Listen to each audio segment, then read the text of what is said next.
Imagine being able to travel thousands of years into the past, to a land full of legends, powerful emperors, towering buildings, and groundbreaking inventions.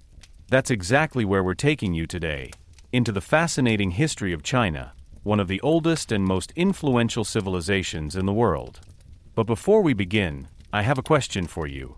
What do you think is the event that shaped China the most? Was it the first unification under Qin Shi Huang that laid the foundation of a vast empire? Or was it cultural and technological developments that continue to influence the world today? But maybe you see the turning point much later in the story. Be sure to write your opinion in the comments. I'm curious about your thoughts. If you are fascinated by such journeys through time and want to delve deeper into the story, then support the whole thing with a like and subscribe to the channel so that you don't miss any of the upcoming episodes. And now our journey begins, into a realm between myth and reality, between past and present. Chapter 1: The Mythical Origins. At the beginning there is no empire, no emperor, and no written history, but a state of complete emptiness. In the Chinese imagination, the universe was once a formless chaos, a state without heaven and without earth, without time and without order. Everything existed simultaneously and yet separately, unfinished and unformed. It was only out of this chaos that the world as we know it slowly began to develop. At the center of this creation is one of the oldest and most impressive figures in Chinese mythology, Pangu. According to legend, the entire universe was initially located in a gigantic egg. In this egg slept Pangu, a being of enormous size and power. When he woke up after countless years, he recognized the chaos around him and decided to create order. With a mighty blow, he split the egg. The light, clear elements rose upwards and formed the sky, while the heavy components sank down and became the earth. But this separation was not stable. Heaven and earth threatened to collapse again. So Pangu stood between them and held them apart. Every day it grew a bit, so that the sky became higher and the earth firmer. This process took thousands of years, an unimaginably long period of time that symbolizes the patience and perseverance required to create order out of chaos. When the world was finally stable, Pangu had fulfilled his task. He died, but his death did not mean the end, but the completion of creation. His body itself became a world.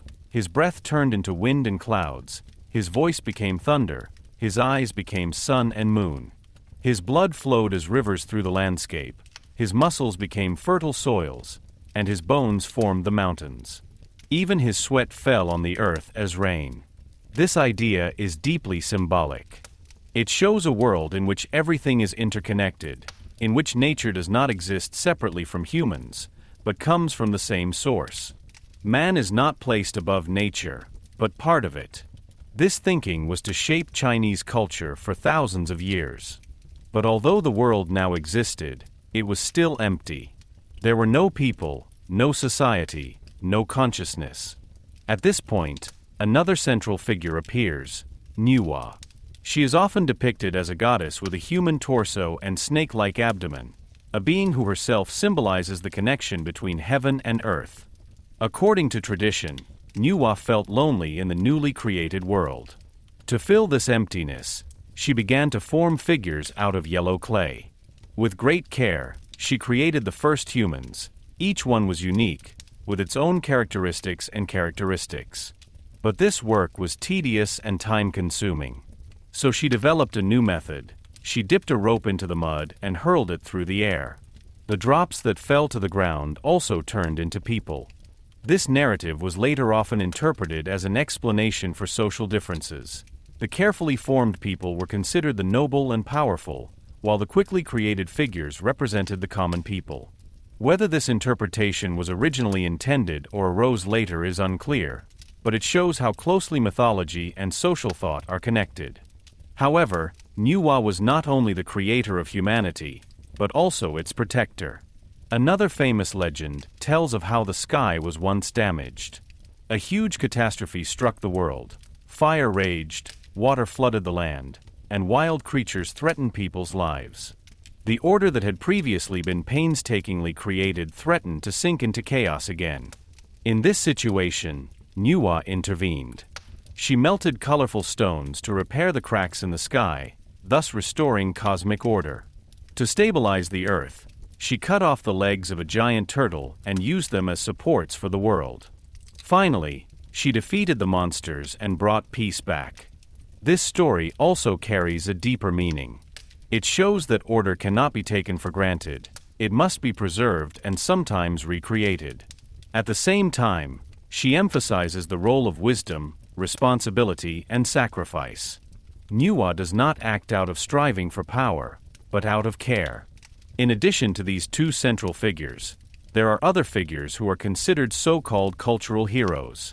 These include the 3 exalted and 5 emperors, half mythical, half historical rulers who taught people basic skills. One is said to have discovered fire, another perfected hunting, and yet another introduced agriculture. These figures are less to be understood as concrete persons, but rather as symbols of developmental steps of humanity. They stand for the transition from a simple nature-loving life to an organized society with knowledge, technology, and structure. In a way, these myths also tell the story of progress. It is striking that these early narratives do not recognize a strict separation between man and the divine.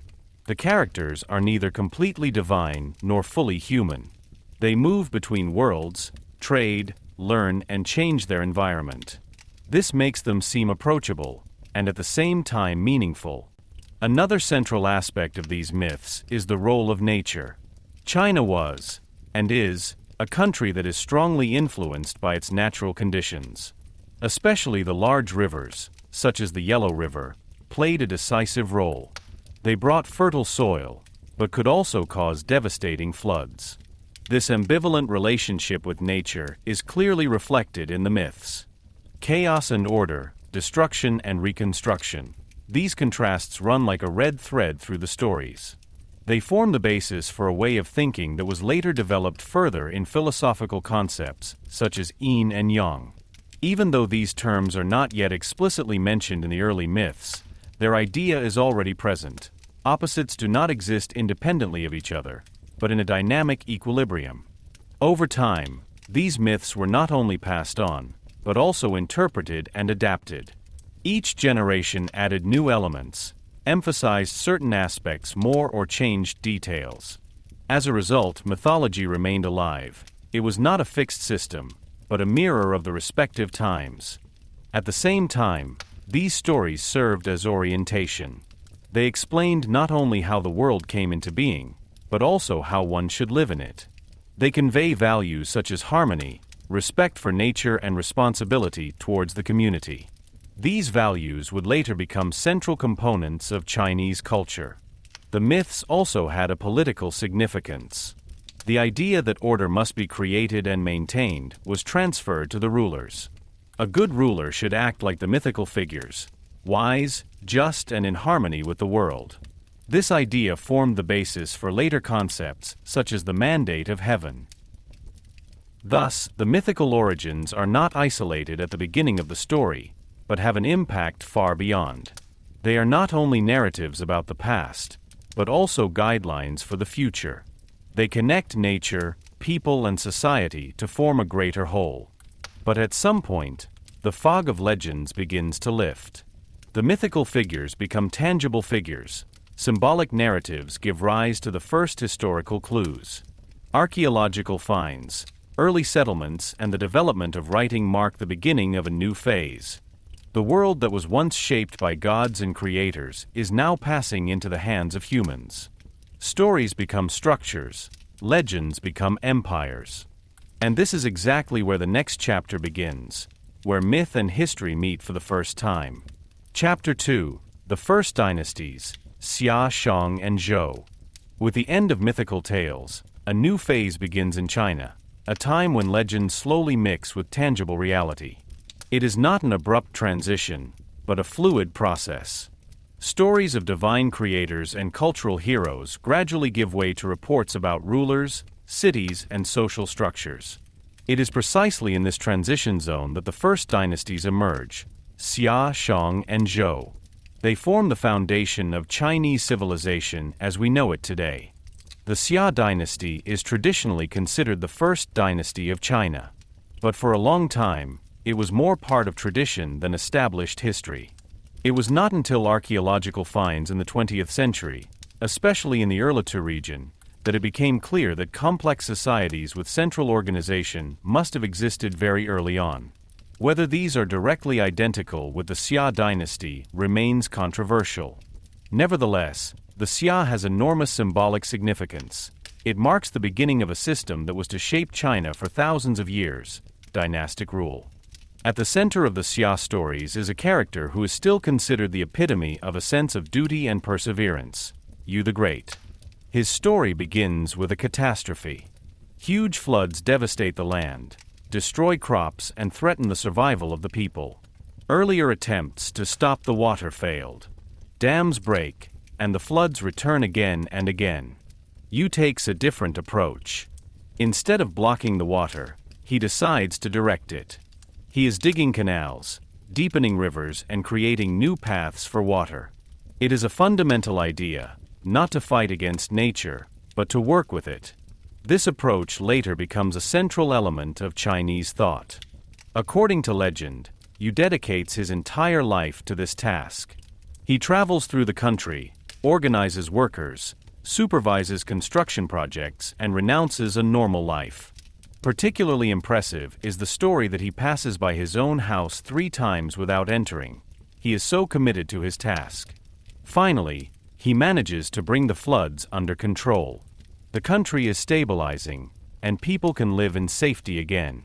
For this achievement, Yu is appointed ruler. With him begins a new form of power: the transmission of power within a family. His son succeeds him on the throne, a decisive step that forms the basis for the dynastic system. Domination is no longer determined only by performance or consent, but also by descent. But as important as the Xia dynasty is, it remains in the shadows in many respects. The sources are sparse, and much of what we know about them comes from later records. It is only with the Shang dynasty that history becomes clearer and more tangible. The Shang dynasty represents a turning point. Here we find for the first time clear evidence of an organized society with writing, religion, and political structure. Particularly important are the so-called oracle bones, animal bones or turtle shells that were used for divination. Questions were carved into them, for example about harvests, wars, or the weather. Heating caused cracks that were interpreted as responses. These inscriptions are the oldest known written testimonies of China. They give us insight not only into language, but also into people's thinking. The world of the Shang was strongly influenced by spirituality. The ancestors played a central role, and it was believed that they could influence the lives of the living. The king acted as a mediator between the worlds, a position that combined political and religious power. Shang society was strictly hierarchically organized. At the top was the king, followed by an elite of nobles and warriors. Among them were craftsmen, farmers, and finally slaves. This structure allowed for a clear order, but also brought with it social inequalities. An outstanding feature of the Shang culture is its bronze processing. The craftsmen of this time developed highly complex techniques to produce elaborate vessels, weapons, and tools. These objects were not only functional, but also symbolic. They were used in rituals and served as a sign of power and status. The cities of the Shang were centers of political and economic activity. They had palaces, temples, and workshops. The organization of such cities shows that a high level of planning and management already existed. At the same time, these centers were often surrounded by walls, an indication of the constant threat of conflict. Despite its strength, the Shang dynasty was not unshakable. Towards the end of their rule, reports of corruption, waste, and discontent pile up. The last king of the Shang is described in the traditions as cruel and excessive. It is difficult to say whether this account corresponds to reality or was exaggerated by later authors. But it serves an important purpose. It explains and justifies the overthrow of the dynasty. This overthrow is done by the Zhou, an emerging power that originally acted as a vassal of the Shang. Their victory marks not only a political upheaval, but also an ideological innovation. To legitimize their rule, the Zhou developed a concept that would become one of the most important principles of Chinese history: the mandate of heaven. This mandate states that a ruler may only rule as long as he acts morally and is in harmony with heaven. If he fails, he loses this mandate, and it is justified to overthrow him. This is the first time that rule is tied to ethical standards. Power is no longer just a legacy, but also a responsibility. The early Zhou rulers present themselves as a virtuous alternative to the Shang. They emphasize justice, order, and moral behavior. At the same time, they are introducing a political system based on decentralization. The empire is divided into regions ruled by relatives or allies. These local rulers are beholden to the king, but have a certain autonomy. This system initially allows stability and expansion. But over time, the regional rulers develop their own interests. The central authority of the Zhou kings weakens, and the empire begins to disintegrate. Rival states emerge that fight for power and influence. Despite this political fragmentation, the Zhou period is culturally extremely significant. It was during this era that many of the ideas were developed that would later shape Chinese thought. Concepts such as harmony, order, and moral responsibility are gaining in importance. The role of rituals is also emphasized more strongly. They structure social life and create a sense of stability.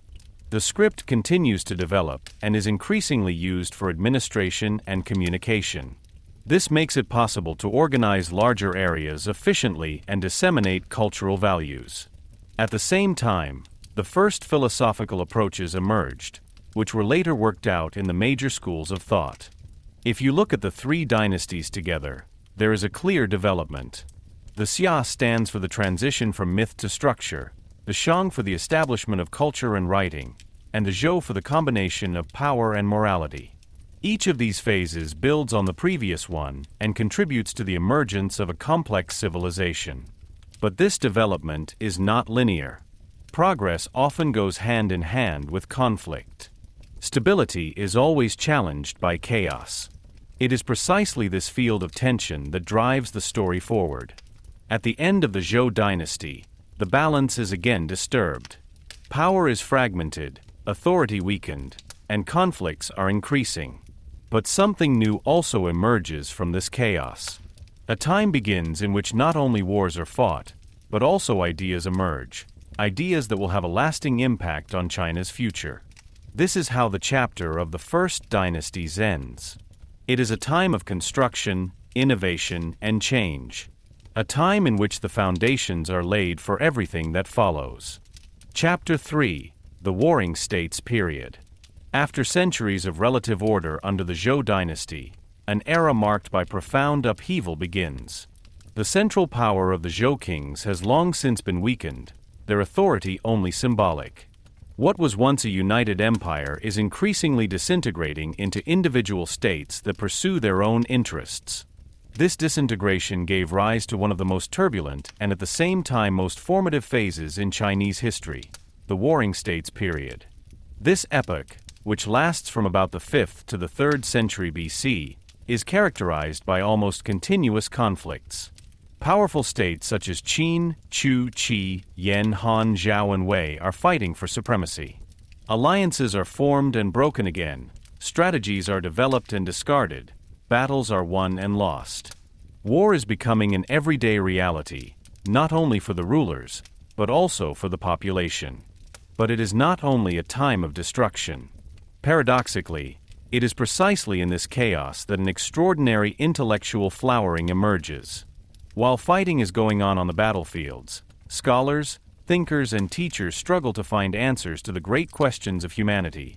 How should a state be run? What makes a good ruler? How can order be created in a world full of conflicts? This phase is often referred to as the time of the 100 schools of thought.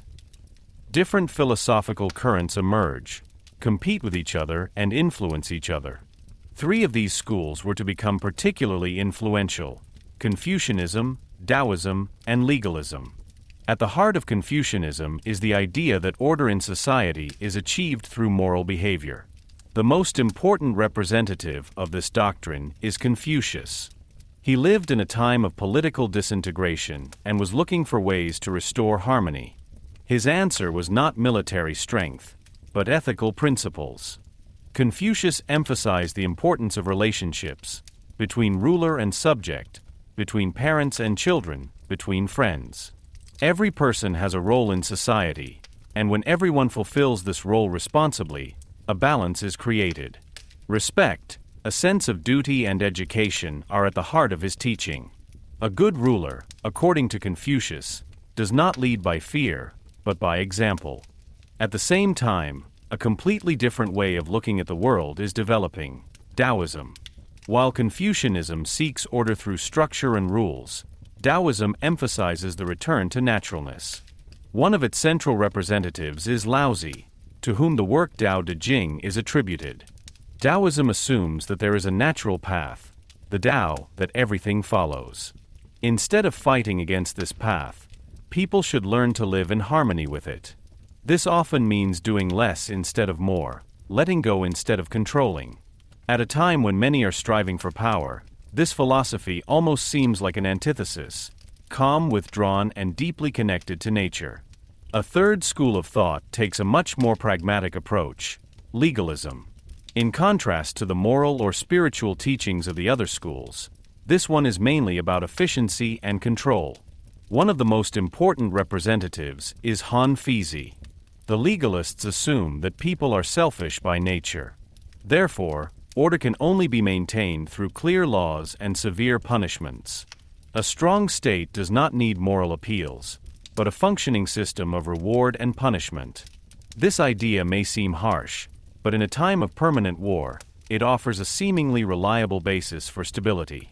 While these philosophical currents struggle for influence, the structures of the states themselves are also changing. Warfare becomes more systematic, armies larger and better organized. New technologies, such as improved weapons and defenses, are being developed. At the same time, complex administrative systems are emerging in order to make efficient use of the resources of states. A crucial change is the increasing importance of talent and performance.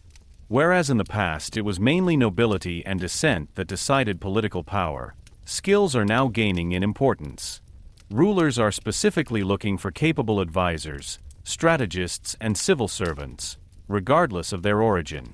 This development not only promotes innovation, but also changes social dynamics. The role of the strategists is particularly noteworthy. Works such as The Art of War by Xuanzi show how much thinking about war has changed. It is no longer just about brute force, but about planning, deception, and efficiency. The ideal victory is the one that is achieved without a fight. Despite all these developments, life remains hard for most people. Farmers not only have to cultivate their fields, but often also serve as soldiers. Wars lead to destruction, displacement, and suffering. At the same time, however, there is also a growing awareness of the need for a new order. Among the many states, one stands out in particular: Qin. While other countries often suffer from internal conflicts, Qin consistently focuses on reforms. Based on legalistic principles, the state is centralized, the administration is organized efficiently, and the military is strengthened. Discipline, clear rules, and a strong leadership system make Qin one of the most powerful forces of this time. But Qin's rise is no coincidence. It is the result of a development that is visible throughout the epoch: the transition from a feudal order to a more centralized state. Old structures are being broken up, new systems are emerging. Towards the end of the Warring States period, the situation comes to a head. The number of competing states is decreasing, while the remaining ones are becoming more and more powerful. The conflicts are becoming more intense, the stakes higher. It's a race for supremacy, and only one can win in the end. This epoch impressively shows how closely destruction and progress can be connected. New ideas emerge from wars, new orders emerge from chaos. The philosophical concepts that were developed during this time had an impact far beyond her.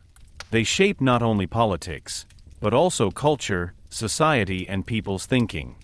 The Warring States period is therefore more than just a phase of conflict. It is a turning point, a moment in which the direction in which China will develop will be decided. The question is no longer whether it will be reunited, but how. And it is precisely this question that leads us to the next chapter. For one of the many states will eventually emerge into an empire that combines all the developments of this time, and unites China under a single rule for the first time. Chapter 4. The Unification of Qin Shi Huang. After centuries of fragmentation, war, and rival ideas, China's history is reaching a crucial turning point. The Warring States era is coming to an end, and out of the chaos rises a state stronger, more organized, and more determined than any other, Qin. What distinguishes this state from its competitors is not only its military strength, but above all its uncompromising implementation of new political ideas, especially legalism. This foundation allows Qin to take a historic step, China's first unification. At the center of this development is a personality who is still one of the best known and at the same time most controversial figures in Chinese history, Qin Shi Huang. Born in Zhang, he becomes king of Qin state at the age of only 13. Initially, the real power lies in the hands of rulers and advisors, but his extraordinary ambition becomes apparent early on. As he grows older, he takes control himself, and pursues a goal that was previously considered unattainable, the complete subjugation of all rival states. The conditions for this are favorable. Qin has an efficient administrative system, a disciplined army, and a clear ideological orientation. While other countries are still struggling with internal conflicts and traditional structures, Qin has already implemented many reforms. Farmers are more closely integrated into the state, performance is rewarded, and military successes lead to social advancement. This dynamic gives Qin enormous clout. The conquest takes place gradually, but consistently. State after state falls under the control of Qin: Han, Zhou, Wei, Chu, Yan, and finally Qi. In 221 BC, the time has finally come. For the first time in history, the entire core area of China is united under a single rule. Zhang takes on a new title to underline his unique position, Shi Huangdi, the first emperor. This title not only marks the beginning of a new era, but also a completely new understanding of domination. Qin Shi Huang does not see himself simply as a king among many, but as a universal ruler of everything under heaven. His power is absolute, and his goal is to secure this unity permanently. To achieve this goal, he is relying on radical measures. One of the most important is standardization. In an empire that previously consisted of many different states, there are different units of measurement, currency, characters, and even axle widths for wagons.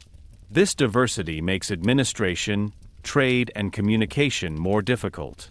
Qin Shi Huang therefore has everything standardized: weights, measurements, coins, and above all, the font. The unification of writing is of particular importance. It makes it possible to disseminate information efficiently throughout the empire and creates a cultural connection between the regions.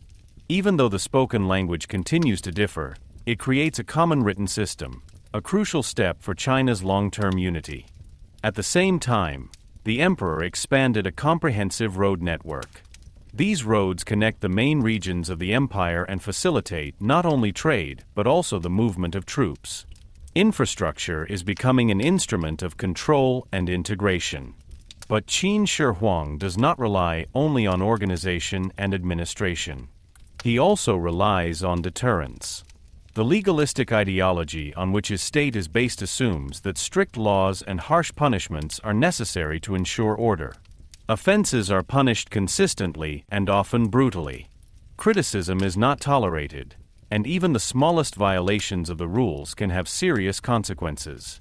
A particularly well-known event from this time is the so-called book burning. In order to suppress oppositional thoughts and ensure ideological unity, Qin Shi Huang has had numerous writings destroyed, especially those that do not conform to legalistic teachings. Scholars who resist are persecuted and sometimes even executed. The goal is to control the past in order to stabilize the present. These measures show the dark side of his rule. The emperor is not only a visionary, but also a ruler who is willing to demand enormous sacrifices. The population is under a lot of strain, especially from large construction projects. One of the most famous of these projects is the expansion of the Great Wall. Although individual fortifications already existed before, Qin Shi Huang had them connected and expanded to protect the empire from attacks from the north. Hundreds of thousands of workers, including soldiers, farmers, and forced laborers, are involved in this project. The conditions are harsh, and many lose their lives. Another monumental structure is the Emperor's Mausoleum, guarded by the famous terracotta army. Thousands of life-size clay figures, soldiers, horses, and chariots, are created to protect Qin Shi Huang in the afterlife. Each figure is individually designed, with its own facial features and details. This massive project shows not only the emperor's claim to immortality, but also the technical skills of his time. Because despite all the hardship, the Qin Dynasty is also a time of progress. Centralization allows for efficient decision-making, infrastructure improves economic development, and standardization lays the foundation for a cohesive empire. Many of these achievements remain even after the end of the dynasty and shape China in the long term.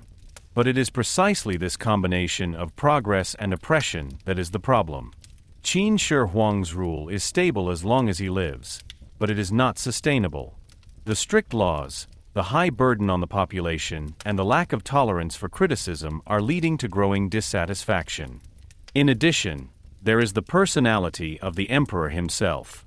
Towards the end of his life, he is increasingly driven by the fear of death. He searches for paths to immortality, searches for magical elixirs, and travels to discover the secret of eternal life. Ironically, it is precisely these experiments that may contribute to his death, as some of the supposed elixirs contain poisonous substances. When Qin Shi Huang dies in 210 BC, he leaves behind a powerful but fragile empire. His son and successor is unable to maintain control. Intrigues at court, uprisings among the people, and general discontent lead to the collapse of the Qin dynasty just a few years after the death of its founder. And yet their influence is enormous. The idea of a united China, a centralized state with uniform structures, remains. The following dynasties build on this foundation, adapt it, and develop it further.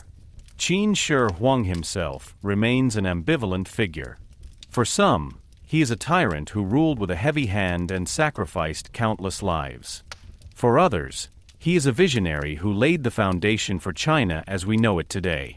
Probably the truth lies somewhere in between. His rule shows how difficult it is to create unity and preserve freedom at the same time. It makes it clear that major changes are often associated with great costs. And it reminds us that power, as absolute as it may seem, is always transient. With the end of the Qin dynasty, a new chapter begins, one that inherits many of the achievements of that period but tries to avoid its mistakes. Because the idea of a united empire is now firmly anchored. China is no longer just a collection of states. It has become a unity, politically, culturally, and in a certain way also intellectually. And it is precisely this unity that will be further consolidated in the next chapter. Chapter 5. The Han Dynasty, Rise of a World Power. After the rapid collapse of the Qin dynasty, China is once again on the brink of chaos. The strict rule of Qin Shi Huang had left behind a united empire, but the harshness of his system led to riots, power struggles, and instability. Out of this chaos, a new dynasty finally arises, which not only restores unity, but also raises China to a new level, the Han Dynasty. Its founder, Liu Bang, does not come from the nobility, but from a humble background. This is precisely what makes his rise so remarkable. At a time when origin often decides fate, he succeeds in asserting himself against powerful rivals. After years of civil war, he defeated his opponents and founded the Han Dynasty in 206 BC. As emperor, he takes the name Gaozu. In contrast to his predecessor, Liu Bang takes a different approach. He realizes that the extreme strictness of the Qin rule has contributed to the downfall. That is why he is relaxing many of the harsh laws, reducing penalties and trying to regain the trust of the population. At the same time, however, he retains the central structures that Qin had created, in particular, the efficient administration and the idea of a united empire.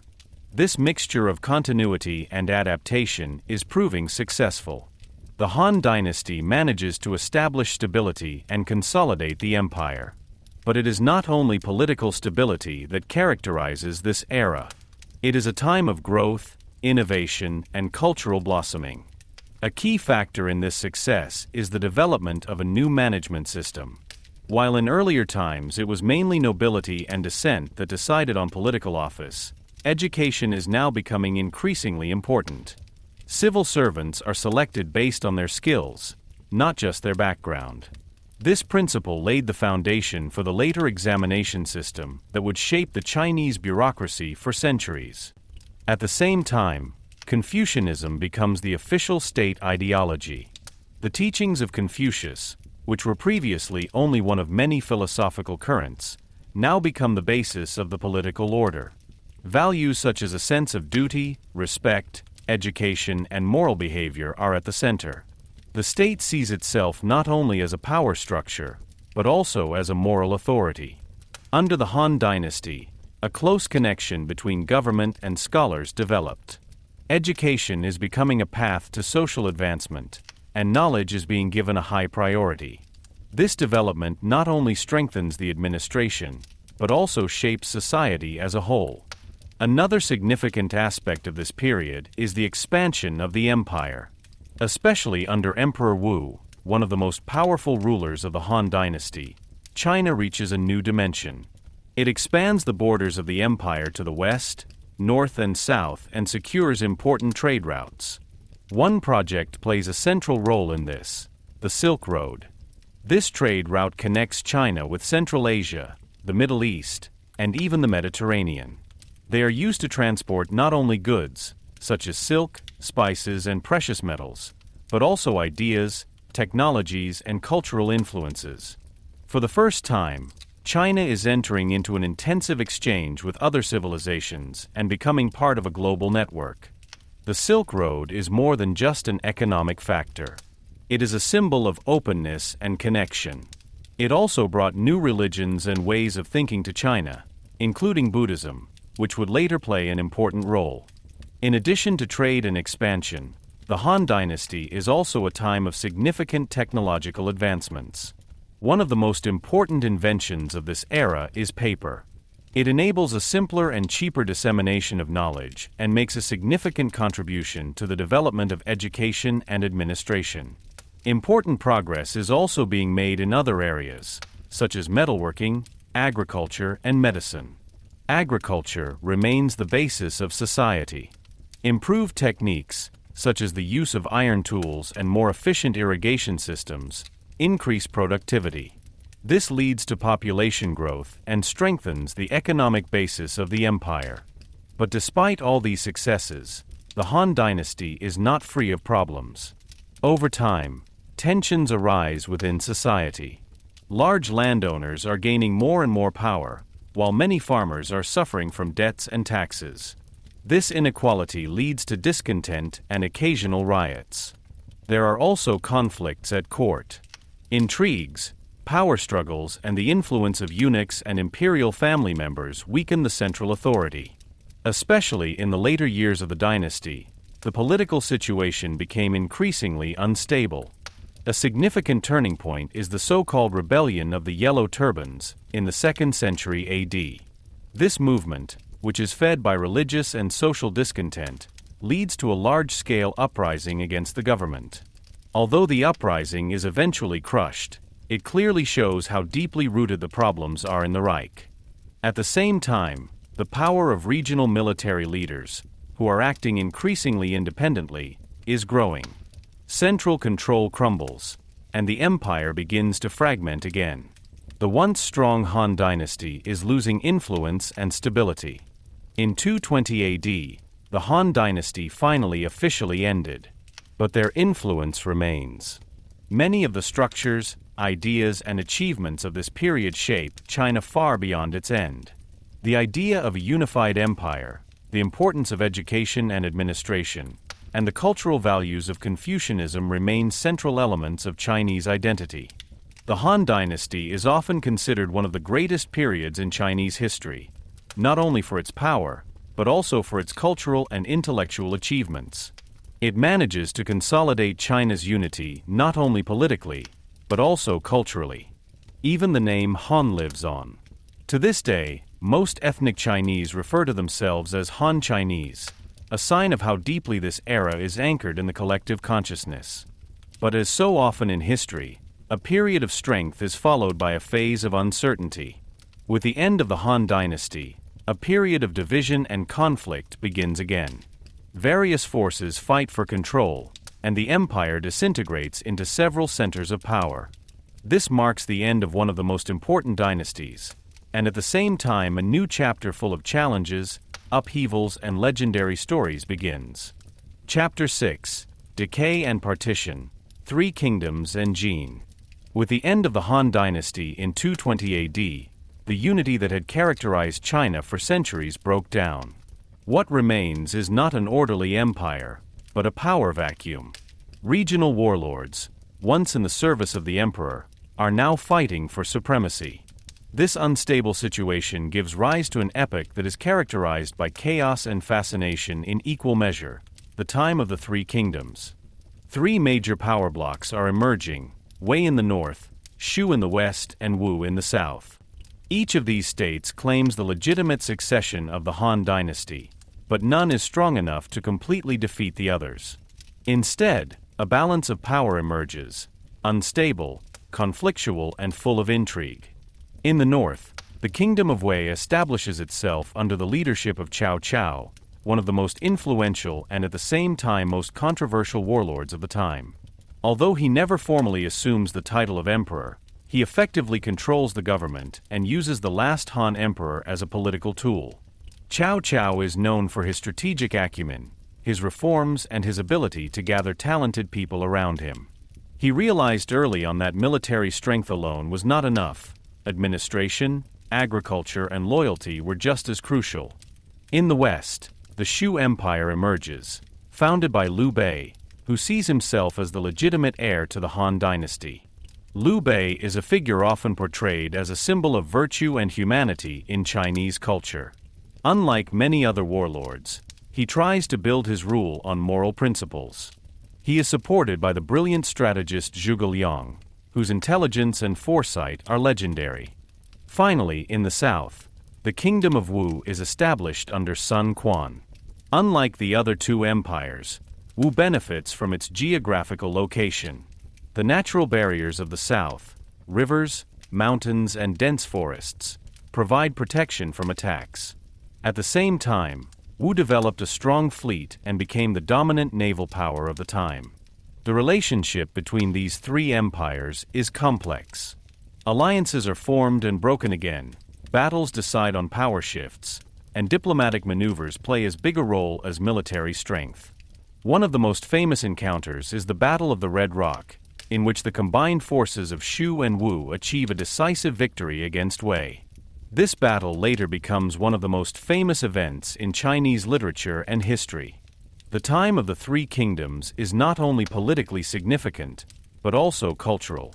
It inspires one of the most famous works of Chinese literature, The Story of the Three Kingdoms. This work combines historical events with dramatic narratives, heroic figures, and moral lessons. It shapes the image of this era to this day and makes it one of the most famous periods in Chinese history. But behind the legendary stories lies a harsh reality. The population suffers from the constant wars. Fields are destroyed, cities plundered, families torn apart. Uncertainty is omnipresent, and many people's lives are marked by fear and deprivation. Despite these difficult circumstances, significant developments are also taking place during this period. The military organization continues to improve, new strategies are developed, and the importance of talent and intelligence grows. Strategists, advisors, and scholars play a central role in politics. Their ideas and decisions can make the difference between victory and defeat. In the end, however, It is the kingdom of Wei that occupies the strongest position. After Cao Cao's death, his son takes power and officially founds the Wei dynasty. But there are also power struggles within Wei. An influential family, the Sima, is increasingly gaining control. Finally, it is Sima Yan, a member of this family, who ends the Wei dynasty and founds the Qin Dynasty. In 280 AD, he succeeds in defeating the last two empires, Shu and Wu, and reunites China. The reunification under the Qin Dynasty seems to be a moment of stability at first. After decades of division, unity is returning, and there is hope for peace and recovery. But this hope proves to be deceptive. The Qin Dynasty is confronted with internal problems from the very beginning.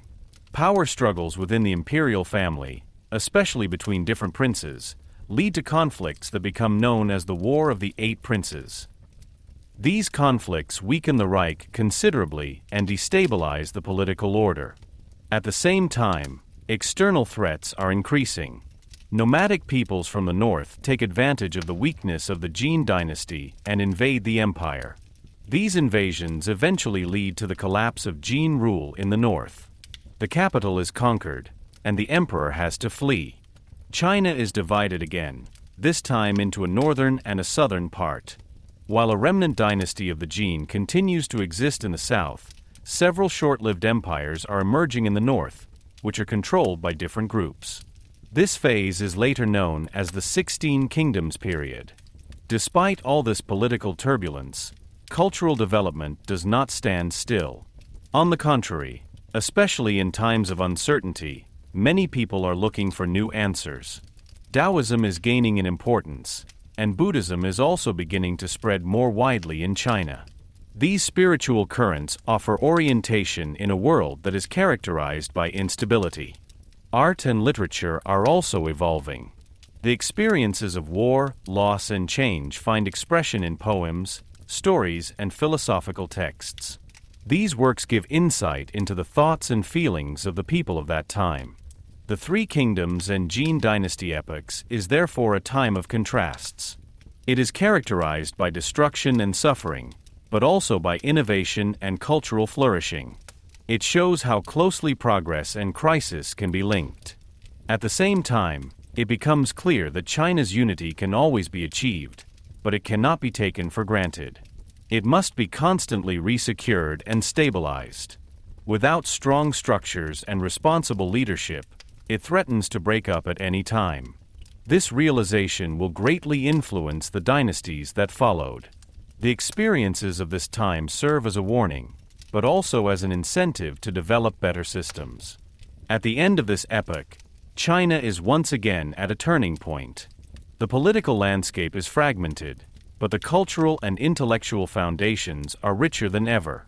This mixture eventually creates a new phase in history, a time in which China is regrouping and finding new strength. But the road to get there is long and full of challenges. Chapter 7: The Bloom of the Tang Dynasty.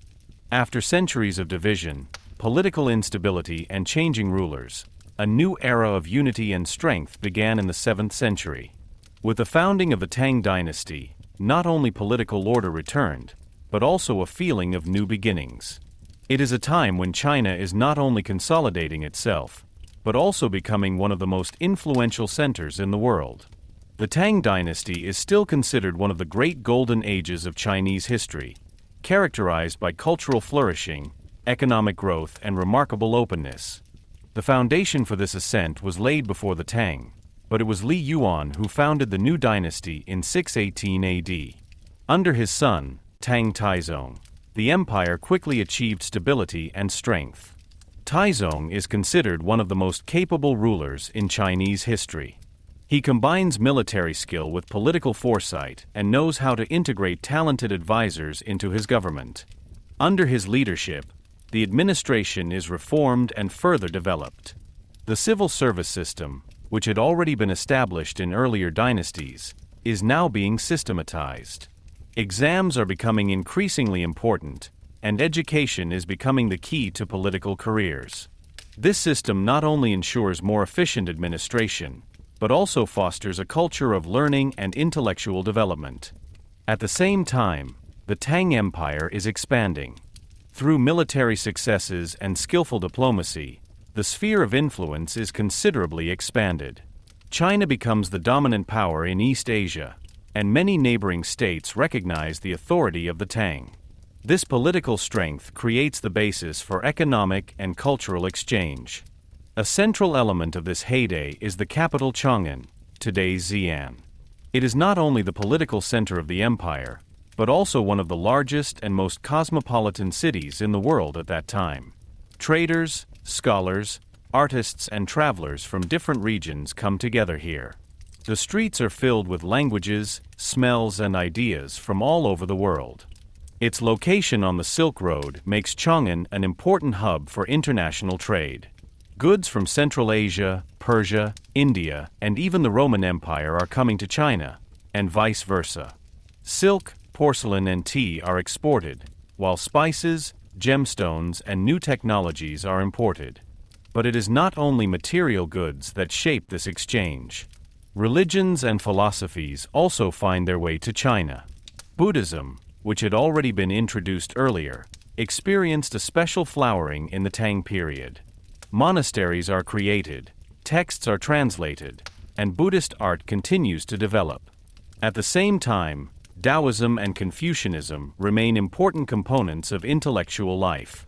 This diversity leads to a remarkable openness. Foreign cultures are not only tolerated, but often actively integrated.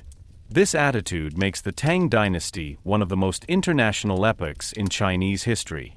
Art also reaches a peak during this time. Poetry in particular is experiencing an extraordinary blossoming. Names such as Li Bai and Du Fu still stand for the literary mastery of this era. Her poems reflect not only personal feelings, but also the social and political developments of her time. Painting, music, and calligraphy are also evolving. Artists experiment with new techniques and forms of expression. Art becomes an important part of cultural life and is very popular both at court and in society. Another important aspect of the Tang Dynasty is the role of women. Particularly noteworthy is Wu Zetian, who is the only woman in the history of China to officially bear the title of emperor. Her rise was extraordinary. Originally as a concubine at court, she succeeded in placing herself at the head of the empire through political skill and determination. Their rule is not without controversy, but it shows that change is possible even in a highly hierarchical society. Under her leadership, reforms are being implemented that strengthen the civil service system and provide opportunities for talented people regardless of their background. Despite all these successes, the Tang Dynasty is not without its challenges. Over time, tensions arise within the empire. Administration is becoming more complex, and control over remote regions is becoming more difficult. At the same time, social inequalities are growing and the burden on the population is increasing. A decisive turning point is the so-called Lushan Rebellion in the 8th century. A general rises up against the central government and leads a devastating uprising. The conflict has lasted several years and is causing enormous losses, both in terms of lives and economic stability. The capital is temporarily conquered, and confidence in the government is shaken. Although the rebellion is eventually crushed, it leaves deep marks. Central authority is weakened, and regional military leaders are gaining influence. The once strong control of the state is beginning to crumble. This process continued in the following decades. Corruption, power struggles, and economic problems contribute to the dynasty's slow decline. Nevertheless, the cultural heritage of the Tang period remains. Many of the ideas, art forms, and structures developed during this epoch have an impact far beyond their end. The Tang dynasty finally ends in 907 AD, but its influence is lasting. It has not only stabilized China politically, but also shaped it culturally and intellectually. It has shown how openness, exchange, and innovation can lead to a flourishing, but also how fragile such developments are. In retrospect, the Tang period seems like a shining highlight in China's history. It combines strength and creativity, tradition and change, national identity and international networking. It is an example of what is possible when an empire looks not only inwards, but also outwards. But as so often in history, a period of prosperity is followed by a period of uncertainty. With the end of the Tang Dynasty, a period of fragmentation begins again, in which different forces fight for control. And yet something remains, the memory of a time when China was one of the brightest centers in the world. This memory is not only preserved, but also used as a benchmark for future generations. Chapter 8: The Song Dynasty, Innovation and Change. After the end of the Tang Dynasty, China is once again sinking into a phase of fragmentation. Various smaller empires are fighting for supremacy, and the political order is fragile. This period, known as the period of the 5 dynasties and 10 kingdoms, is characterized by uncertainty and rapid changes of power. But out of this chaos eventually emerges a new dynasty that does not completely dominate China militarily, but revolutionizes it in other respects, the Song Dynasty. In 960 AD, Zhou Guangyin, a general, succeeded in taking power and founding the Song Dynasty. Unlike many of his predecessors, he does not rely primarily on military strength, but on political stability and administrative control. He deliberately reduces the power of the military to prevent uprisings and instead strengthens the civilian administration. This step is decisive. The Song Dynasty becomes a state in which scholars and civil servants play a central role. This orientation leads to a profound change in society. Education continues to gain in importance, and the examination system for civil servants is being expanded. More and more people are striving to advance through knowledge and achievement. A new social stratum emerges, the scholarly elite, which shapes political and cultural life. But the Song Dynasty faces a challenge from the very beginning. It is militarily weaker than many of its neighbors. In the north, powerful empires such as the Liao and later the Jin control large areas. The Songs often have to pay tributes or find diplomatic solutions to avoid conflicts. This situation forces them to develop their strengths in other areas, and this is where one of the most remarkable developments in Chinese history begins. Song time is an era of innovation. Significant progress is being made in almost all areas, from technology to business to science. One of the most important inventions is the printing press. Although printing techniques already existed before, they were significantly improved and spread in the Song Dynasty. Books can now be produced faster and cheaper, revolutionizing access to knowledge. This development has far-reaching consequences. Education is becoming more accessible, ideas are spreading faster, and cultural diversity is increasing. At the same time, a lively literary scene is emerging. Essays, poems, and scientific works are written and read in large numbers. Another important element of this period is economic development. The Song Dynasty is experiencing a veritable economic revolution. Agricultural innovations, such as new rice varieties and improved cultivation methods, lead to higher yields. This enables strong population growth and promotes urbanization. Cities are growing into important centers of trade and production. Markets emerge, craftsmen specialize, and a complex economic system develops. Of particular note is the introduction of paper money, one of the earliest forms of banknotes in history. This innovation greatly facilitates trade and shows how advanced the economic structures of the Song period are. Maritime trade is also gaining in importance. Chinese traders travel across the sea to Southeast Asia, India, and beyond. New routes are emerging, and China is becoming a major player in international trade. Ports are developing into lively hubs where goods, people, and ideas meet. Technologically, the Song Dynasty is far ahead of its time. The compass will be further developed and used for navigation at sea, facilitating trade and the discovery of new routes. Gunpowder, which was originally used for fireworks, is also increasingly used for military purposes. These inventions will later become very important in other parts of the world. In addition to these practical innovations, there are also important intellectual developments. The so-called Neo-Confucianism emerges, a further development of the classical Confucian teachings that integrates elements from Taoism and Buddhism. This philosophy seeks to provide a comprehensive explanation of the world that includes both moral and metaphysical aspects. The scholars of this time dealt intensively with questions of order, nature, and the place of man in the universe. Education is seen not only as a means of social advancement, but also as a path to personal perfection. Art is also experiencing a new blossoming. Landscape painting in particular developed into one of the most important forms of expression. Artists try not only to depict the outer appearance of nature, but also to capture its inner meaning. Mountains, rivers, and fog become symbols of harmony and the interaction between man and nature. The Song dynasty is thus a time of change, away from military dominance towards cultural, economic, and technological strength. But this development also has its downsides. Military weakness remains a permanent problem. The Song are forced to stand up to external threats without the necessary military strength.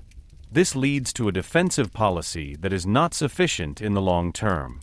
In 1127, a decisive event occurs. The northern capital is conquered by the Jin, and the imperial family is captured. This event, known as the Jingkong Incident, marks the end of the northern Song dynasty. However, part of the court is able to flee and establishes a new government in the south, the southern Song dynasty. This phase is characterized by a further retreat and a concentration on the south of the country. Despite the political weakness, cultural and economic development remains strong. The southern regions are becoming centers of trade and innovation. Cities like Hangzhou are developing into thriving metropolises. Life in these cities is characterized by diversity, activity, and a high degree of organization. But the southern Song dynasty is also under pressure. In the 13th century, a new power rises in the north, the Mongols. Under the leadership of Kublai Khan, they begin to conquer China. Step by step, they are penetrating the territory of the Song. Despite desperate attempts to defend themselves, the Song cannot withstand the pressure. In 1279, the dynasty finally ended when the last resistance was broken. China falls under the rule of the Mongols. But even if the Song dynasty ends politically, its legacy remains. The innovations developed during this period are shaping not only China, but also the world. Advances in technology, business, and culture have an impact far beyond this era. The Song dynasty shows that strength is not only based on military power. It proves that knowledge, creativity, and economic development can be just as crucial. At the same time, it makes it clear that these factors alone are not enough to secure an empire in the long term. This is the end of an era that is characterized less by conquests than by ideas. A time in which China is reinventing itself, not as a military superpower, but as a center of innovation and culture. But the story continues. The fall of the Song marks the beginning of a new phase in which China is completely under foreign rule for the first time. A development that will change the country permanently. Chapter 9: Mongol Rule, Yuan Dynasty. The fall of the Song dynasty in 1279 marks the beginning of a new and extraordinary phase in China's history. For the first time, the entire empire is ruled by a foreign power, the Mongols. This development is not only a political upheaval, but also a cultural turning point. The Yuan dynasty, founded by Kublai Khan, connects China with one of the largest empires in world history and changes the country in profound ways. The rise of the Mongols begins far away from the traditional centers of Chinese civilization, in the vast steppes of Central Asia. Under the leadership of Genghis Khan, the Mongol tribes unite and develop into a military force of unprecedented strength. Their armies are fast, disciplined, and extremely effective. They conquer a vast territory that stretches from Eastern Europe to East Asia. After the death of Genghis Khan, the empire was further expanded under his successors. One of them is Kublai Khan, his grandson. Unlike many of his predecessors, Kublai recognizes that dominating China requires not only military strength, but also political skill and adaptation. After defeating the last resistance of the Song dynasty, He declares himself Emperor of China and founds the Yuan dynasty. Kublai Khan faces an enormous challenge. He has to govern a huge, culturally complex country whose traditions are very different from those of the Mongolian steppe. To achieve this, he pursues a policy of integration. It adopts many elements of the Chinese administration, uses existing structures, and integrates Chinese officials into the government. At the same time, the Mongolian identity is preserved.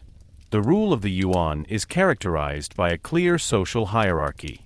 At the top are the Mongols themselves, followed by other non-Chinese groups that have entered the empire during the conquests. The Han Chinese, i.e. the majority of the population, are further down in this order. This structure leads to tension and a sense of inequality. Despite these differences, Kublai Khan manages to build a stable government. He moved the capital to Dadu, today's Beijing, and made it the political center of the empire. From here, he controls an area that includes not only China, but also large parts of Asia. A decisive advantage of the Yuan dynasty is its integration into the Mongol Empire. For the first time, large parts of Eurasia are politically connected. This connection facilitates trade, communication, and cultural exchange.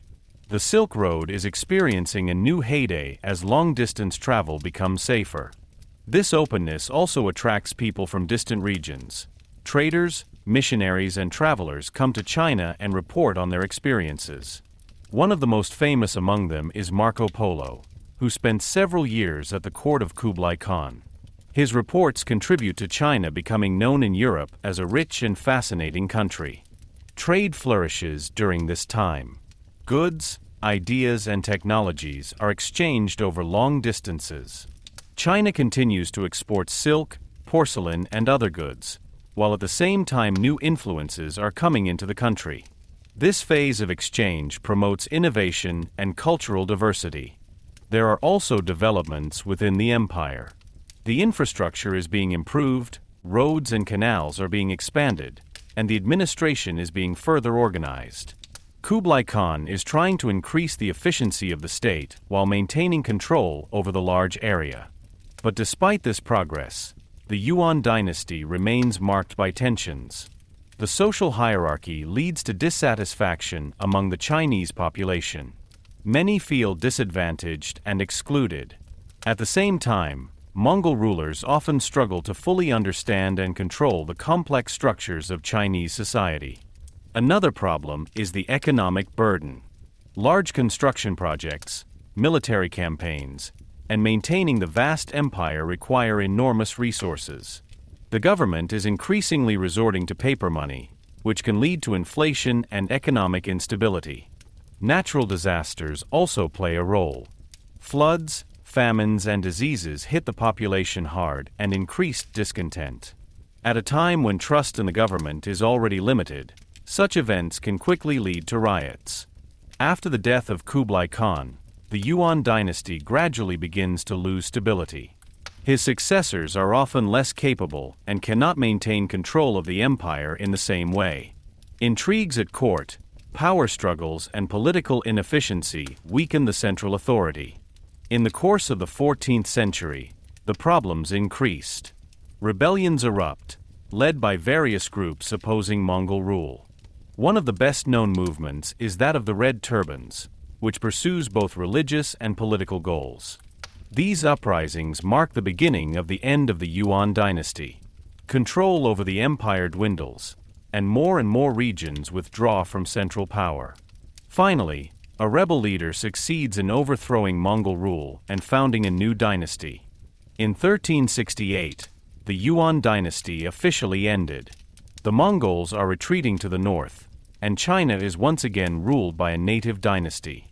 Despite its relatively short existence, the Yuan dynasty leaves behind a significant legacy. It has integrated China into a global network and intensified exchange between East and West. It has shown how a vast empire can be governed across cultural boundaries, but also how difficult it is to bridge such differences in the long term. The Yuan period is an epoch of contrasts. It combines openness and control, integration and inequality, progress and instability. It shows that power is determined not only by military strength, but also by the ability to unite different cultures. With the end of Mongol rule, a new phase of Chinese history begins. A phase in which control returns to the hands of the Han Chinese, and in which attempts are made to process the experiences of the past. But the traces of the Yuan dynasty remain, in the trade routes, the cultural connections, and the memories of a time when China was part of a global empire. Chapter 10: The Ming Dynasty, Return of the Han Chinese. With the fall of the Mongol Yuan dynasty in 1368, a new phase began for China, a time of recollection, reconstruction, and self-assertion. After almost a century of foreign rule, power is returning to the hands of the Han Chinese. At the forefront of this change is a man whose life could hardly be more unusual, Zhou Yuanzhang. Born into humble circumstances, Zhou Yuanzhang grows up in a time of great hardship. Famine and social unrest shaped his youth. After losing his family, he temporarily enters a monastery before finally joining a rebel group. In the turmoil of the uprisings against the Yuan dynasty, he quickly rose through the ranks, not only through military skill, but also through strategic thinking and political intuition. In the end, he prevails against his rivals and founds the Ming dynasty as Emperor Hongwu. His goal is clear: China is to be stabilized, renewed, and above all, protected from future foreign rule. To achieve this, he relies on strong central control. Power is consistently concentrated in the hands of the emperor, and potential rivals are eliminated. Mistrust of the elite leads Zhou Yuanzhang to closely monitor many officials and sometimes punish them harshly. At the same time, he pursues a policy of reconstruction. Agriculture is promoted, destroyed regions are repopulated, and the population receives support to recover from the consequences of the wars.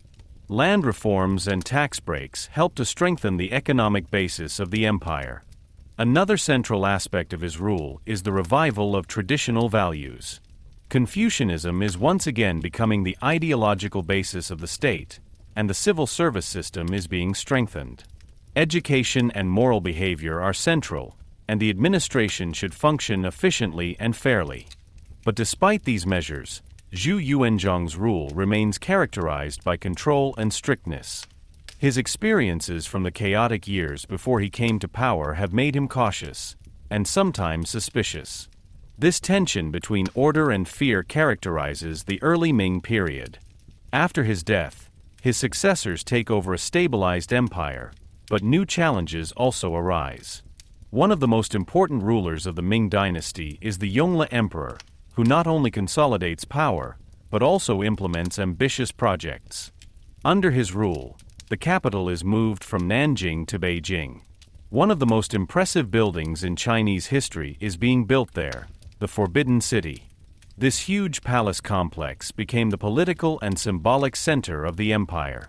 It stands for the power of the emperor, but also for the strict order of society. Another outstanding project of this period is the sea voyages under the direction of Zheng He. Zheng He, an admiral and eunuch at court, leads several major expeditions between 1405 and 1433. Its fleets are impressive, with huge ships that are far larger than most European ships of the time. These trips take them to Southeast Asia, India, Arabia, and even East Africa. They are not primarily for conquest, but for building relationships. Gifts are exchanged, trade contacts are made, and the power of the Chinese Empire is demonstrated. The expeditions show that China has the technical and organizational capabilities to reach large parts of the world at this time. However, despite this impressive commitment at sea, maritime expansion is later discontinued. The reasons for this are manifold: high costs, political changes, and an increasing focus on internal stability. China is turning more inwards again and reducing its activities abroad. This decision has long-term consequences. While other regions of the world, especially Europe, are beginning to expand their global connections, China is increasingly withdrawing. The focus is now on securing one's own borders and preserving internal order. A visible sign of this policy is the expansion of the Great Wall. Although earlier sections already existed, It was massively expanded and strengthened under the Ming Dynasty. It serves as protection against attacks from the north, especially by nomadic groups. The wall becomes a symbol of demarcation and defense. Inside the empire, the economy continues to develop. Agriculture, crafts and trade are flourishing, and cities are growing. The production of porcelain in particular reaches a new quality. The famous blue and white ceramics from this period became sought-after export goods and are still a symbol of Chinese art today. Literature and culture are also flourishing. Novels, plays, and historical works are created and find a wide audience. Stories such as The Journey to the West or The Robbers of the Liangshan Bog are among the best-known works of Chinese literature and shape the cultural self-image. But despite all these successes, the Ming Dynasty is not free of problems. Over time, corruption and inefficiency in the administration increase. The power of the eunuchs at court is growing, and political intrigues are becoming more frequent. At the same time, the burden of taxes and duties on the population is increasing. Natural disasters, such as floods and droughts, further exacerbate the situation. Agriculture suffers and famines break out. In an already tense situation, such events lead to growing dissatisfaction. In the 17th century, this dissatisfaction reached a climax. Uprisings break out, led by various rebel groups. One of the most famous leaders is Li Zicheng, who eventually takes the capital. The last Ming emperor sees no way out and takes his own life. But the fall of the Ming Dynasty does not immediately lead to a new stable order. While chaos reigns inside, forces from outside take advantage of the situation. The Manchu are invading from the north, a people who have already played an important role in the region. Their invasion marks the beginning of a new chapter in China's history. The Ming Dynasty ends, but its legacy remains. It reorganized China after Mongol rule, strengthened it culturally, and consolidated it economically. At the same time, their decline shows how vulnerable even stable systems can be when internal problems remain unsolved. The Ming period is therefore an epoch of contrasts. It stands for strength and withdrawal, for cultural blossoming and political tensions, for openness and isolation. It shows how an empire can renew itself, and how important it is to develop further in the process. The end of the Ming Dynasty marks the beginning of a new phase in which China once again falls under the rule of a foreign power. But this new dynasty will take much of what was created in the Ming period, and continue it in its own way. Chapter 11: The Qing Dynasty, the Last Empire. The fall of the Ming Dynasty in 1644 marks the beginning of a new era in China's history, and at the same time the last phase of the millennia-old imperial rule. Power is now transferred to a people that does not belong to the Han majority, the Manchu. Coming from the northeast, they took advantage of the internal turmoil of the empire to take control and found the Qing Dynasty. At the top of this new order are initially militarily strong and politically skillful rulers.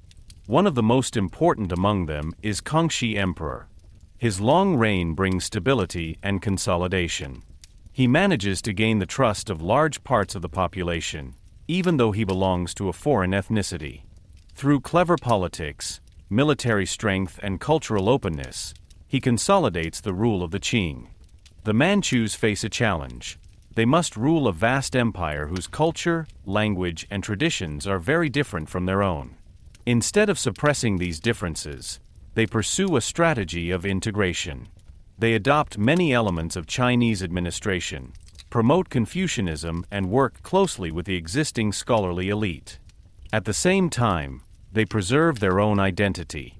Certain traditions, such as the obligation for men to wear the characteristic braid, are introduced to make Manchurian rule visible. This mixture of adaptation and demarcation characterizes the Qing dynasty throughout its entire duration.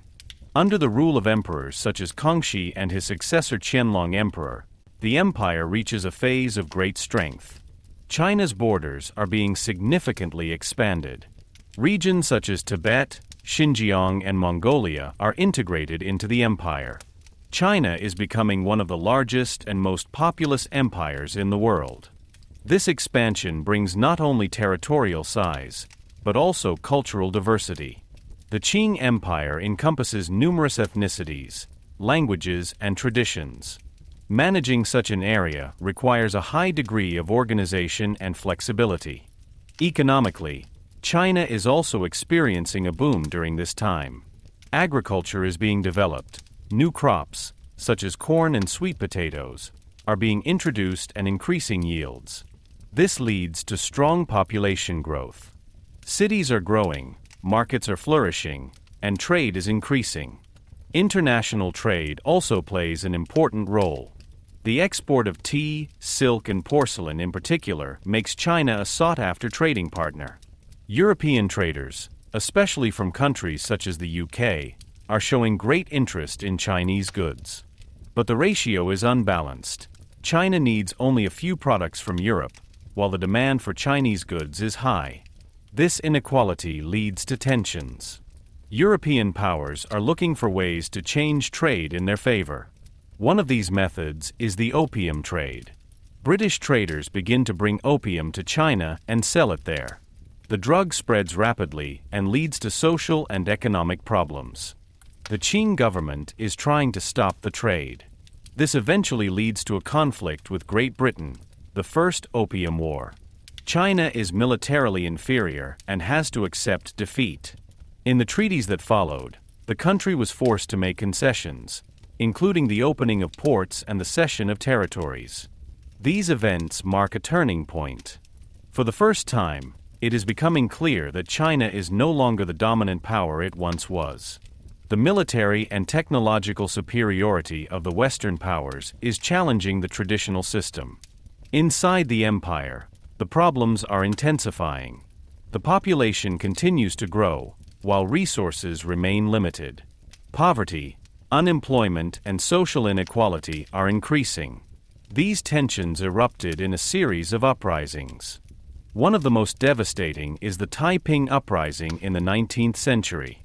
Led by a charismatic leader who calls for religious and social reforms, this uprising develops into one of the bloodiest conflicts in history.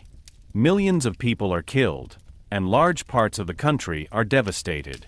The Qing government is forced to use local military leaders to put down the uprising. However, this further weakens central authority, as these regional forces act increasingly independently. At the same time, the influence of foreign powers is growing. Further conflicts, such as the Second Opium War, lead to additional defeats and concessions.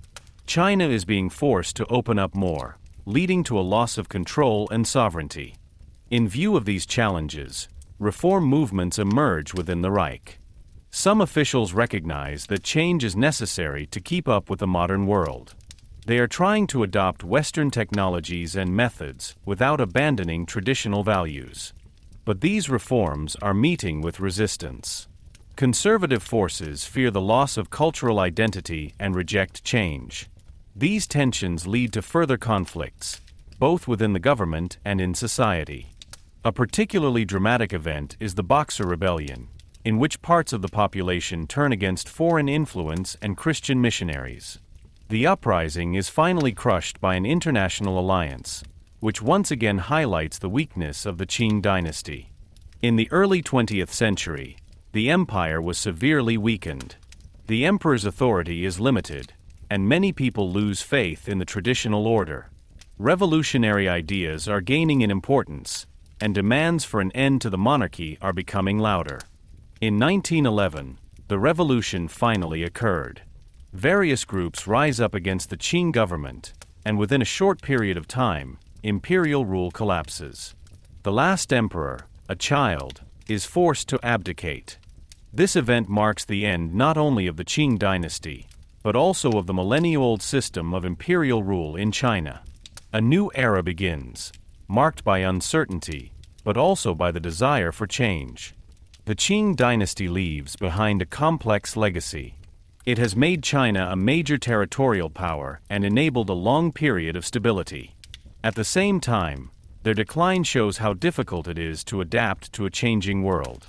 It is an example of how an empire can be at its peak, and yet break apart due to internal and external challenges. With its end, a chapter of history closes that has been shaped by emperors, dynasties, and the striving for order for over 2 millennia.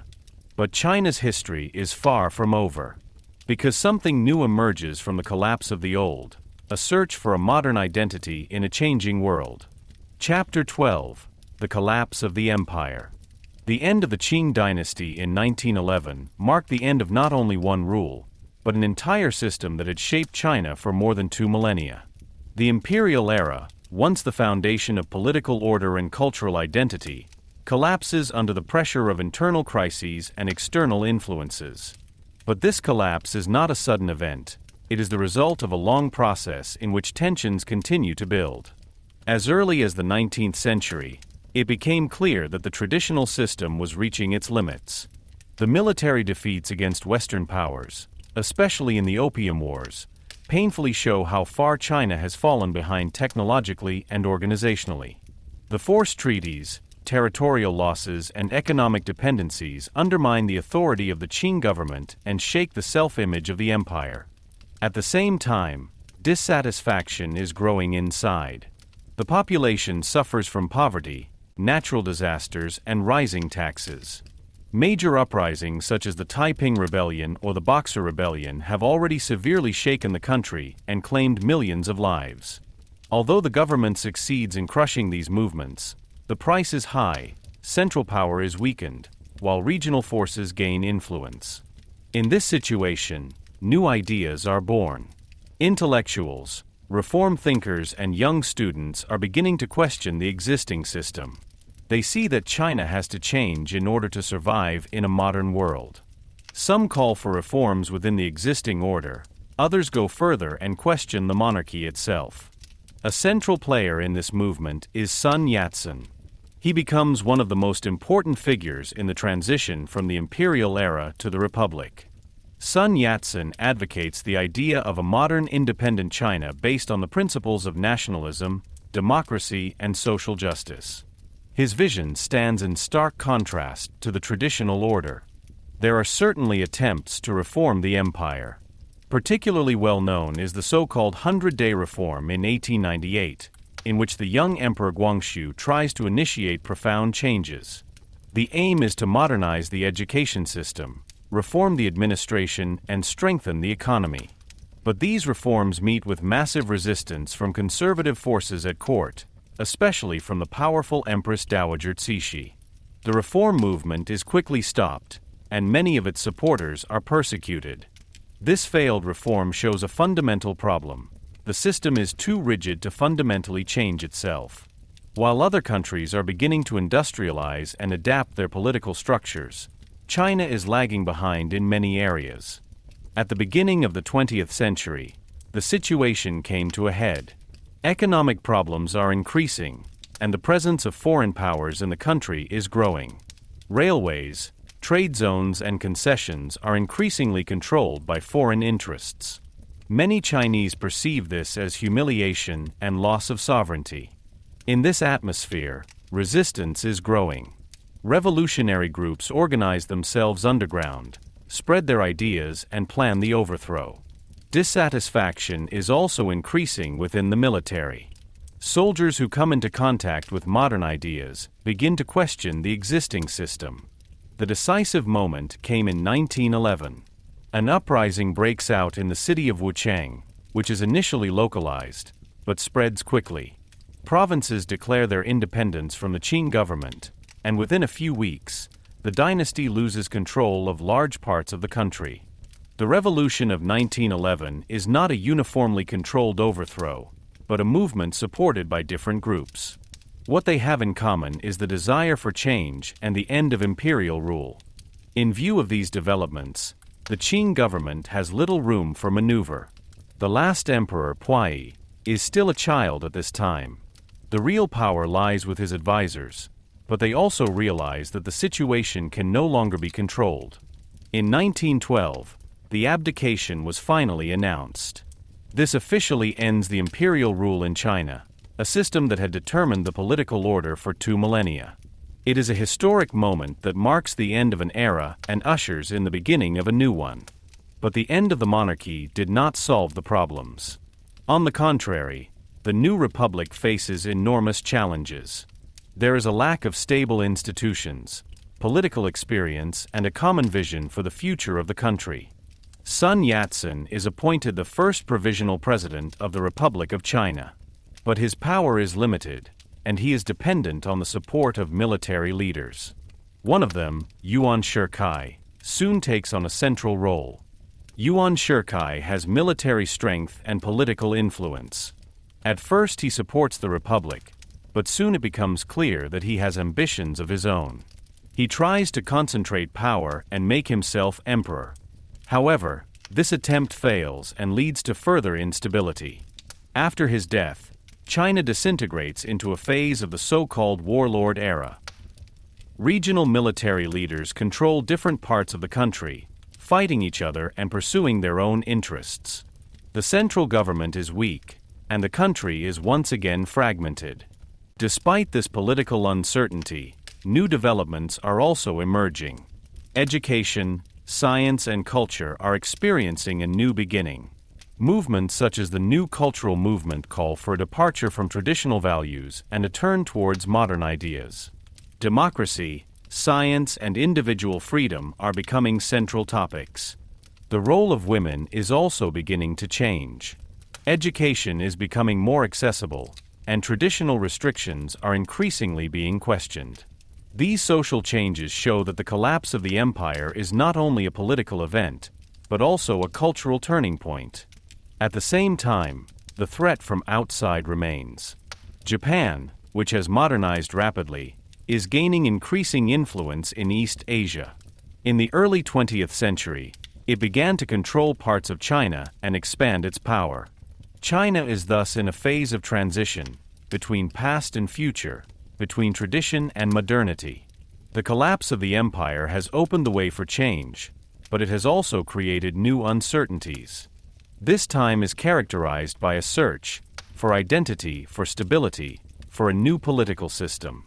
Different ideas are competing with each other, and it is still unclear which path will prevail. What is certain, however, is that China has changed fundamentally. The old order has disappeared, and a new world is beginning to form. A world in which an emperor no longer rules over the empire, but in which new forces fight for the future. This marks the end of a chapter that has shaped history for thousands of years. But the story itself continues, and it is now determined by new actors who are leading the country into an uncertain but decisive future. Chapter 13: Republic of China and Civil War. After the collapse of the empire in 1911, a new era began for China, the Republic.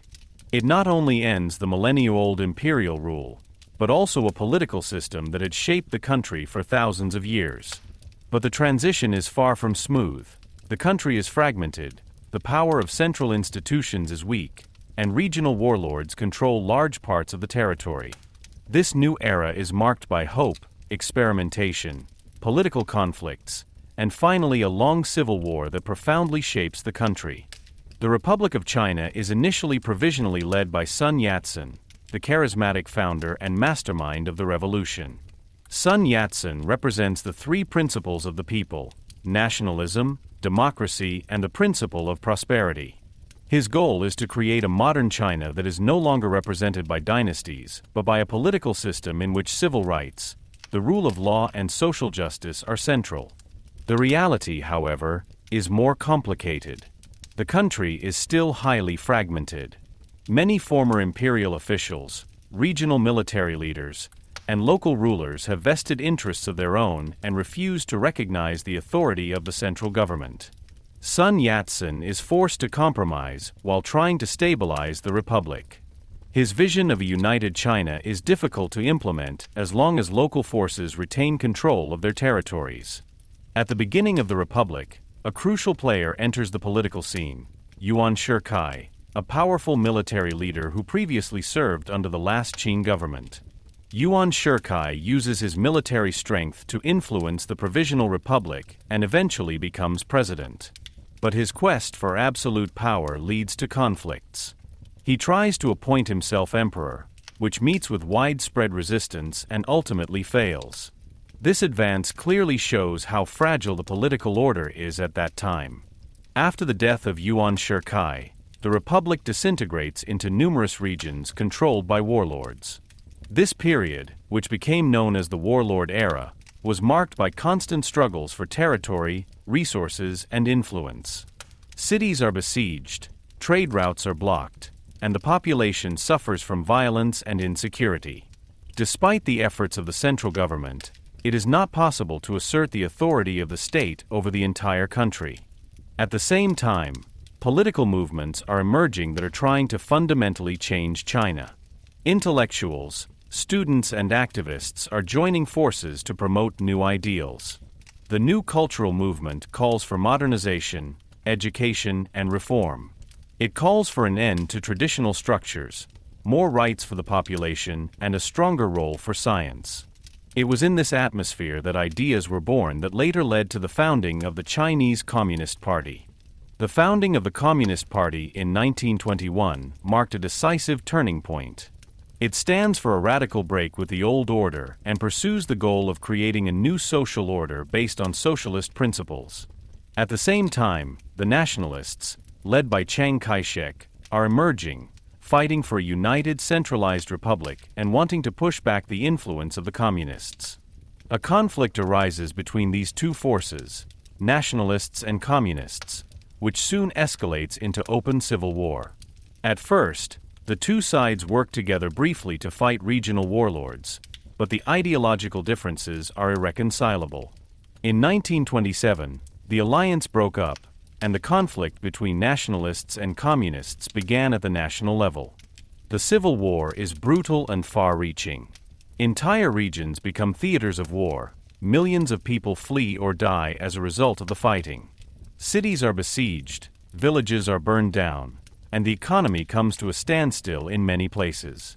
At the same time, both sides are using the time to build up political systems, administrative structures, and military organizations that will later form the basis for controlling entire regions. As the civil war continues, a new threat comes from abroad. Japan, which has been expanding its power in East Asia since the end of the 19th century, begins to occupy parts of China militarily. The invasion escalated in the Second Sino-Japanese War from 1937 onwards, when nationalists and communists recognized the need to work together against a common enemy, but the alliance remained fragile and marked by mistrust. Despite the burdens of war, invasion, and internal conflicts, important developments also emerged during this period. Education, infrastructure, and industrial initiatives are being promoted, especially in the areas under nationalist control. Universities are established, the expansion of railways and roads progresses, and trade relations are reactivated. However, the experiences of the Civil War shape the political thinking of both sides. Military efficiency, organization, and ideology are gaining enormously in importance. Both sides understand that control over population, resources, and information is crucial to securing power in the long term. This realization will greatly influence China's political system in the coming phase. Finally, the Civil War ended in 1949, but the division between nationalists and communists still shaped the region today. The nationalists retreat to Taiwan, while the communists under Mao Zedong take control of mainland China and establish the People's Republic of China. The era of the Republic of China and the Civil War is thus characterized by instability, conflict, and change. It shows how difficult it is to modernize a country after the collapse of a system that is thousands of years old. At the same time, new ideas, structures, and movements are emerging that lay the foundation for modern China. This period is a key chapter in Chinese history. It marks the transition from imperial rule to modern political structures, from regional fragmentation to a centralized state, and from traditional power relations to ideologically shaped conflicts that profoundly changed the country. Chapter 14: The People's Republic of China, Upheaval and Transformation. With the end of the Civil War in 1949, a completely new era began for China. After decades of fragmentation, internal violence, and foreign invasions, the country is finally united again under a central government, but this time under a new political order, the People's Republic of China. At the top is Mao Zedong, who takes control as leader after many years of struggle against the nationalists and foreign occupying powers. The founding of the People's Republic marks not only the end of a long civil war, but also the beginning of far-reaching social, economic, and political transformations. At the beginning, the situation of the country is catastrophic. Decades of war have destroyed infrastructure, caused agriculture to collapse, and severely decimated the population. Most people live in poverty, many regions are underserved, and the economy is almost idle. Mao Zedong and the Chinese Communist Party face the daunting task of restoring order while building a new society.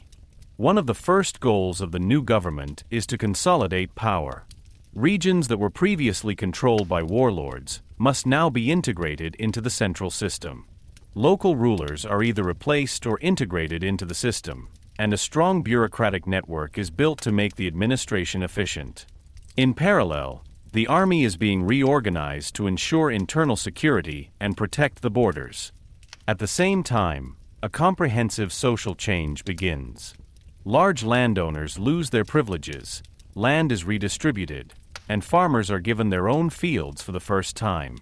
These land reforms are not only a means of economic stabilization, but also an ideological tool to win the support of the rural population. Millions of people benefit directly, while the old elite is robbed of their power. But the change goes far beyond land reform. Education, healthcare, and infrastructure are being systematically expanded. Schools are founded, literacy campaigns are launched, and medical care reaches large parts of the population for the first time. The government pursues the goal of improving the living conditions of the broad masses and at the same time securing the loyalty of the population. A central component of the transformation is industrialization. Mao pursues a vision of transforming China into a modern industrial power in a short time. Industrialization is seen as the key to reducing dependence on agriculture and making the country economically self-sufficient. Heavy industry, energy supply, and transport networks are given the highest priority. The construction of factories in cities and the promotion of new technologies are intended to create the basis for a strong modern China. At the same time, the government is trying to shape society ideologically. The Communist Party propagates equality, solidarity, and loyalty to the state.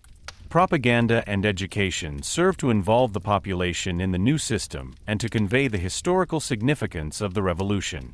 Old traditions, especially those that are considered backward or elitist, are sometimes abolished or reinterpreted in order to strengthen the new order. One of the most radical experiments of this time is the so-called Great Leap Forward, which is launched at the end of the 1950s. The aim is to make massive progress in agriculture and industry in the shortest possible time. Municipalities are formed, production targets are set high, and entire swathes of land are to be cultivated collectively. However, the plan proves to be a failure. Overproduction and poor organization lead to hunger and economic crisis. Millions of people die as a result. Despite these setbacks, Mao adheres to the ideology. In the early 1960s, he launched the Cultural Revolution to transform society once again. The aim is to eliminate old ways of thinking, old cultures, and old structures, and to mobilize the population. Intellectuals, teachers, artists, and even party members are persecuted, public criticism is punished, and political campaigns dominate life. This phase leads to widespread social destruction, insecurity, and fear. At the same time, however, new structures are emerging that will shape the country in the long term. The power of the party is consolidated, political mobilization and organization are perfected, and the population learns to adapt to a centralized, hierarchically organized administration. Ideology becomes a unifying element that holds the vast country together, despite the many regional differences. After Mao's death in 1976, a new chapter in the history of the People's Republic began. Under the leadership of Deng Xiaoping, radical reforms are being introduced. Deng recognizes that economic progress and opening up are crucial to stabilize China and make it internationally competitive. The ideology remains formal, but the implementation becomes more pragmatic. Deng Xiaoping is betting on economic reforms, which are becoming known as reform and opening up. Agriculture is partially decollectivized, private enterprises and market economy elements are allowed, and foreign investment is encouraged. These measures lead to rapid economic growth, rising living standards, and increasing urbanization. Millions of people are moving to the cities, factories are being built, and China is developing into a global economic power. At the same time, infrastructure and technology are being massively expanded. Roads, railways, ports, and airports connect the country more effectively than ever before. Scientific research and technological development are given the highest priority, especially in areas such as energy, space, and industry. However, this transformation is not only economic. It is profoundly changing society. Education is being further expanded, women are increasingly being given rights and opportunities, and social life is becoming more diverse. At the same time, political control and restrictions remain. The party retains supreme authority, and political opposition is limited. The People's Republic of China has thus become a country in constant change. It has survived the challenges of war, hunger, social inequality, and political experimentation to become a centralized modern nation. The transformation under Mao and Deng shows how profoundly political, economic, and social changes can shape a country. This phase is a lesson in adaptation, perseverance, and reform. China has learned that stability, economic success, and social development must go hand in hand, and that ideology and pragmatism are equally necessary to govern a vast country. The People's Republic of China is thus demonstrating its ability to reinvent itself after centuries of instability and oppression. It remains a complex, dynamic, and diverse country that builds on its long history, but at the same time is ready to face the challenges of modernity. The end of the 20th century thus marked a turning point. China was once again a single entity, economically aspiring and politically centralized, shaped by the experiences of past generations. The transformation that began in the early years after 1949 is not yet complete, but it has laid the foundation for modern China, a country that both preserves its traditions and is open to the future. Chapter 15: China in the 21st Century. The 21st century marks an era of transformation, ambition, and global presence for China. After centuries of wars, internal conflicts, and profound political changes, the country has reached a position it has rarely held in its history. China is once again an economic, technological, and geopolitical superpower. This development is not only the result of economic reforms since the 1980s, but also of a complex interplay of politics, tradition, and global change. At the beginning of the century, China had already been greatly modernized by Deng Xiaoping's reform and opening up policies. Millions of people have access to education, health, and urban infrastructure. Cities such as Beijing, Shanghai, and Shenzhen have become global metropolises. At the same time, China is firmly anchored in the global economy. Export industries, technology production, and a growing service sector make the country a central player in global trade. Economic expansion leads to profound social changes. Urbanization is accelerating, and millions of people are moving from the countryside to the cities. New professions are emerging, the level of education is rising, and a new middle class is forming. This layer is becoming a motor of the consumer economy, but at the same time a new political force demanding more participation and social security. At the same time, the political structure remains highly centralized. The Chinese Communist Party retains control over the state, the administration, and the media. Decisions are made by the party leadership, while the population is only partially involved in the political processes.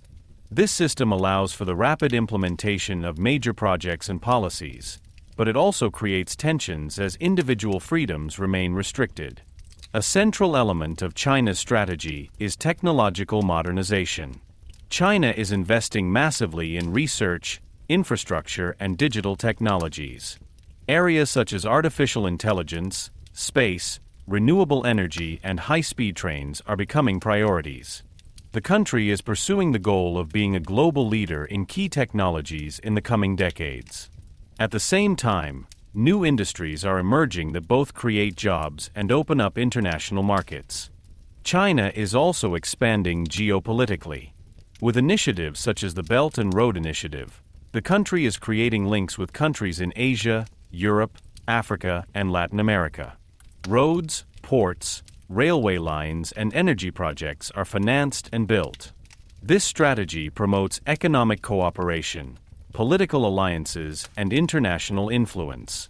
At the same time, China is increasingly positioning itself as a counterweight to traditional Western powers. But the development is not without challenges. The enormous economic expansion has exacerbated environmental problems. Air pollution, water scarcity, and climate change pose major risks. At the same time, social tensions arise between urban and rural areas, between different regions and social classes. The government is responding with comprehensive programs to combat poverty, regulate the environment, and provide social security systems. Demographic development also poses challenges for China. Decades of family planning policy, combined with increasing life expectancy, are leading to an aging society. This has implications for labor markets, social security systems, and economic dynamism. Strategies to promote births and adjust pension systems are therefore becoming key policy issues. Another factor is the increasing interconnectedness with the global economy. China's dependence on international markets and commodities makes the country vulnerable to geopolitical tensions. Trade conflicts, political differences, and global crises have a direct impact on the economy and society.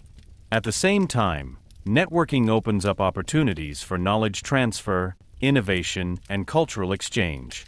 Culturally, China in the 21st century is multi-layered. Traditions, values, and history remain a central component of national identity, but at the same time are reinterpreted in a globalized context. Historical symbols, holidays, and cultural practices are cultivated, while modern art, literature, film, and music create new forms of expression. This combination of tradition and modernity shapes the self-image of society. The role of the population is also changing. Education and technological skills make people more flexible and competitive. Social media and digital communication enable new forms of exchange, political engagement, and cultural participation. At the same time, the state controls these spaces to ensure stability and control. This tension between freedom, control, and participation characterizes social life. At the international level, China is increasingly a global player. It participates in multilateral organizations, invests in developing countries, and uses economic power to exert political influence.